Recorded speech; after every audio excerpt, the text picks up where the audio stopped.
welcome back to the Acoustic Shop channel. I am Jeremy and this is John. And we're going to be unboxing this teeny tiny thing. It's a piccolo. That's a tiny box for that. Piccolo mandolin. A little box, shoebox. We'll be right back after these messages from your sponsors.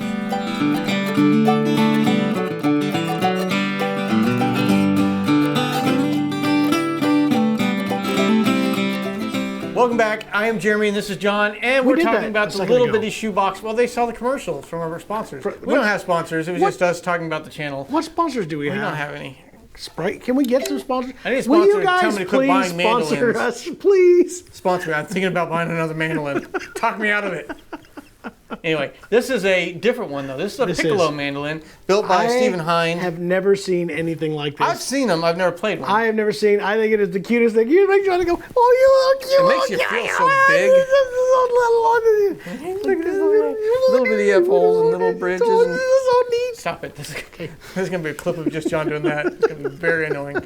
It'll be on our TikTok channel. Before we really dive into this, if you haven't already, please subscribe to our YouTube channel. We do all this kind of fun stuff all the time. You should just enjoy the fire out of that. Anyway, subscribe below, comment if you have ever played a piccolo mandolin or even knew they existed. I, like I said, was aware of them, have never played one, I've seen them before. A very cool thing, it is a mini mandolin, as if a mandolin couldn't get any smaller. It has happened. And also, before we get into the depths of this fine instrument here, I also have a companion video for this with that complete song, Keeping on the Sunny Side. You can check that out. There's a link down below, as well as if you want to skip all the way past all this amazing things that Jeremy wants to tell you about and you want to hear what it sounds like, skip all the way to the end. There's a link to get you right to there so you can just hear the instrument by itself. Some people are the kind that jump to the end of the book to see how it ends and then jump back and read it. Yeah. You can jump to the end, hear how it sounds, and then get back here to find out why it sounds that way. I've never done that. Well, some people will, and it's in the link below. But this is a piccolo mandolin. Let's get into a little bit of how it's tuned and all that sort of thing first, and then we'll talk a little bit about the history of the piccolo. So this is kind of the higher tenor to the mandola. So you got mandola tuned to like center C, C, G, D, A. Then you got a mandocello, which is an octave lower, C, G, D, A. And this is an octave higher, C, G, D, A. What? So C, G, D, A, but an octave higher. Amazing. It is interesting. So we got like a whole family of C-centric mando family. C-centric. C-centric. But this is the higher octave of that. So it's really tiny, not tuned to a G chord, but like to a C chord right there. Pretty fun to play. You still would play it the same way you would a mandolin. So you still got the same chords you would play, except now instead of that being a G, it's your C chord, F, and G. Very cool tone to it. How playable is this little thing? I think for people that are used to playing mandolin, it's playable. You're used to really tight spaces, and especially when you're playing up the neck. I know a few guitar players who pick this up and really messes them up because it is very tight space. Especially when if you're a guitar player, you shouldn't have picked this up in the first place. You're not a mandolin player, so quit whining. Yeah, it's probably not the size of it. You just don't know how to play mandolin. I don't know why this would be any different than you pick up the cello too, and it would be weird.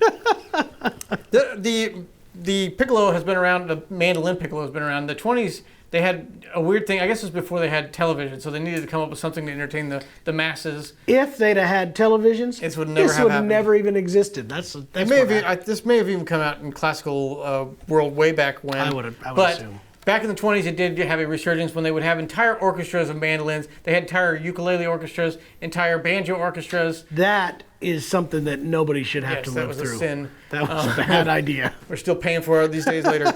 But the mandolin orchestras would have like 30 pieces in it, and they would be different. They'd have mandocellos, mando basses even, like a full upright bass that's shaped like a mandolin. They'd have mandolins, mandolas, and then the piccolo mandolin would make its way into a few of those orchestras. And again, if everyone had just a mandolin, it would be too much of the same range audibly, and it would not really sound like an orchestra. So they had these kind of covering different tonal frequencies. Spectrum, if you will. Yes, so that is the higher spectrum that we cover, and they used it a lot in classical music. We did some 20 songs earlier, and then now we were just kind of playing around with it, and I said, it kind of has like an auto harp sound to it, so we picked out a Carter family, Keep on the Sunny Side. Which also falls in the 20s too, so later 20s, but can't help but just play around with it. This was built by Stephen Hinde out of Iowa. This is beautiful koa wood on the back and sides, and a German spruce top. we were talking to Steven about what inspired him to make a piccolo, and he was carving, I think, the spruce top on this, and something got damaged, so the piece was no longer big enough to make I a think the regular actual size quote mandolin. was, how does a piccolo mandolin happen? You have to mess up the regular mandolin and go, oh. Yeah, I didn't need want to to throw do away that something piece with of this. wood, so I'll just make a smaller one. And that's how we ended up with this. That's it. So it's kind of the Danny DeVito of the Twins movie. All the leftover stuff I put into this one. That was a good movie. That's a great movie. And the Mandocello is Arnold Schwarzenegger. So there's your movie reference to the mandolin family. Very cool instrument. It's got a nugget tailpiece, which is perfect fit for this. It doesn't. I imagine a standard tailpiece would take up most That of would have the been body probably of the mandolin. big problem So this is there. a good choice there. I find it pretty fun and easy to play. I told Steven next oopsie he makes when he's building a mandolin, build me a piccolo, and I'm going to take it home because it's just. And then you go, oh, this is so cute, this little guy. Look at that guy. Oh, it's so cute. Anyway. You could do that, but I'd rather you didn't.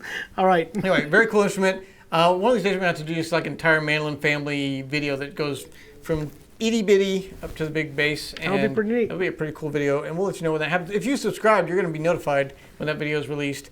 But now, if you have nothing else to say, I got nothing. So again, quick on the specs. German spruce top, koa sides and back, tortoise bound, has the nugget tailpiece, scalloped fretboard ebony. I think Radius that covers fretboard all as well. radius fretboard. And some really nice tuners with the black keys on it too. So very there you cool. go. Anybody wants a different sound, even if I know, like Isaac, sometimes I'll do a mando banjo or something just to give a cool tone to a different song. I think that's what this is going to be perfect for. You're probably not going to play every song with this, but it will make those songs that are played with it stand out from the rest. So I say the enthusiasts just to have part of their mandolin family, but also touring musicians just to give a different tone and sound to different songs. Very cool instrument, and I will probably end up with one eventually. That's a good idea. So let's let the people hear what it sounds like by itself. That's an even better. Get out of the video, John. Leave.